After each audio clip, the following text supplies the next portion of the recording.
अस्सलामुअलैकुम। I hope you all are doing well and great.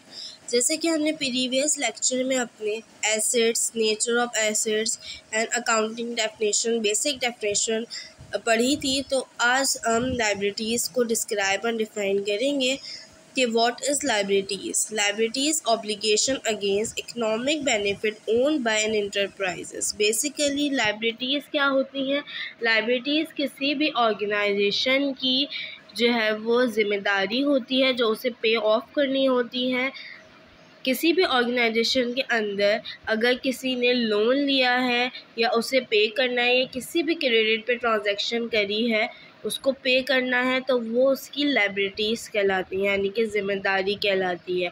अब हमारी दो तरह की लायबिलिटीज़ होती हैं, current liabilities and non current liabilities. Current liabilities को हम शॉर्ट टर्म लायबिलिटीज़ भी कहते हैं और नॉन करंट लायबिलिटीज़ को हम फिक्स लायबिलिटीज़ यानी कि लॉन्ग टर्म लायबिलिटीज़ भी कहते हैं। करंट लायबिलिटीज़ क्या होती हैं? Current liabilities are a company short term financial obligation that are due within 1 year or within the company's operating cycle, whichever is longer. These liabilities are typically settled using current assets or by incurring new current liabilities. Basically, current liabilities किसी भी companies की short term financial obligation होती है जो कि साल के अंदर अंदर हो रही होती है उसकी ऑपरेटिंग साइकिल के अंदर, यानी कि जो उसकी ऑपरेटिंग साइकिल चल रही है, जो वो ऑपरेशंस परफॉर्म कर रहा है अपनी ऑर्गेनाइजेशन में, यानी कि रॉ मटेरियल से लेकर फिनिश गुड्स तक का जो पूरा प्रोसेस होता है उसमें जितनी भी साल के अंदर अंदर की जितनी भी ऑब्लिगेशंस हुई हैं, जितनी भी फाइनेंशियल सेटलमेंट हुई है ऑन क्रेडिट बेसिस, वो हमारी करंट लायबिलिटीज़ कहलाती हैं। अब करंट लायबिलिटीज़ की क्या क्या टाइप्स होती हैं, वो क्या क्या हैं? Accounts payable, short term debt, accrued expenses, tax payable, earned revenue, other short term liabilities. Basically account payable क्या होता है? अकाउंट पेएबल बेसिकली वो चीज़ें होती हैं जो कि हम क्रेडिट बेसिस पे ट्रांजैक्शंस करें। किसी भी बिज़नेस की क्रेडिट बेसिस पे ट्रांजैक्शन करना, किसी भी मर्चेंडाइज़ की या किसी भी परचेजेस की, वो हमारी अकाउंट पेएबल कहलाती है। ठीक है, प्रॉमिस करना किसी से कि हम आपको पे करेंगे विद इन 3 मंथ्स के टाइम में या 5 मंथ्स के टाइम में या 6 मंथ्स के टाइम में, तो वो हमारी अकाउंट्स पेएबल कहलाती है। शॉर्ट टर्म डेप्ट कौन से होते हैं? जो शॉर्ट टर्म पीरियड के लिए डेप्ट किए जाएँ। ठीक है, एक्रूड एक्सपेंसेस कौन कौन से एक्सपेंसेस होते हैं? Benefit obtain being obtain but payment not yet made, यानी कि हमने उस प्रोडक्ट से, उस परचेज से बेनिफिट तो हासिल कर लिया लेकिन उसके अभी तक हमने पेमेंट ही नहीं करी। ठीक है, फॉर एग्ज़ाम्पल हमने ऑर्डर दिया किसी मशीनरी का, हमें मशीन रिसीव हो गई, हमने उससे गुड्स बना लिए अपनी ऑर्गेनाइजेशन के लिए, हमने उसकी सेल्स कर ली, उससे प्रॉफिट जनरेट कर लिया, लेकिन अभी तक हमने उस मशीन की कॉस्ट नहीं दी, तो वो हमारी जो है वो अर्नड रेवेन्यू कहलाएगा। ठीक है, सॉरी हमारा वो एक्रूड एक्सपेंसेस कहलाएगा। ठीक है, जिससे हम बेनिफिट हासिल कर लें और अभी तक हमने पेमेंट नहीं करी, वो हमारा एक्रूड एक्सपेंस कहलाएगा। ठीक है, फिर आ जाते हैं हमारे पास।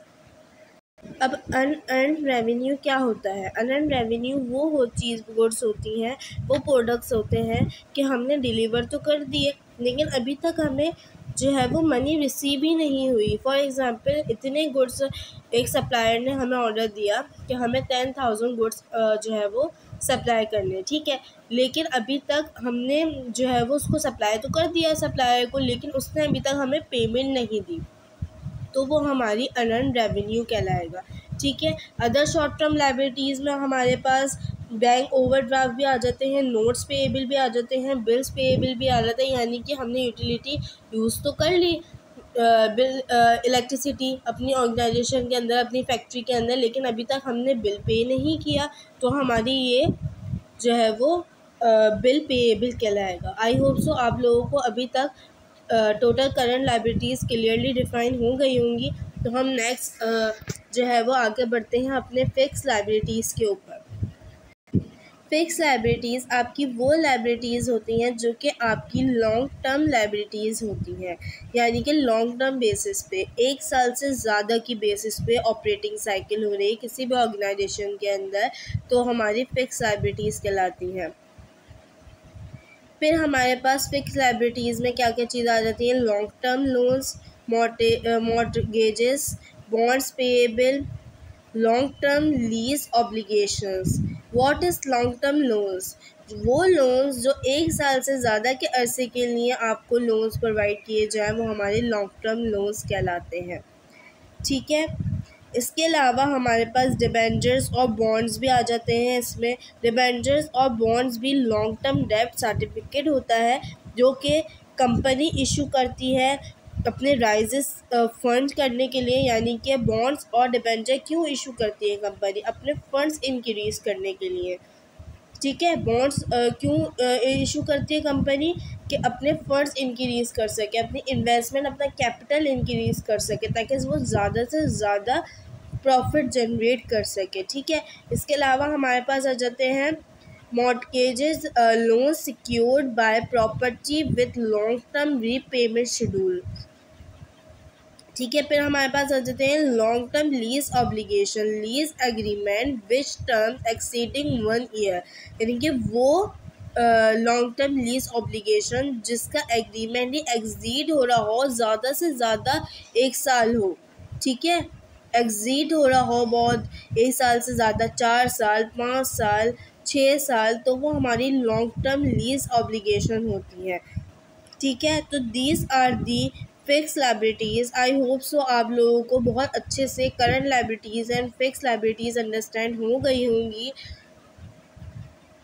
Thanks for watching the video. Please like, subscribe and share my video. Thank you.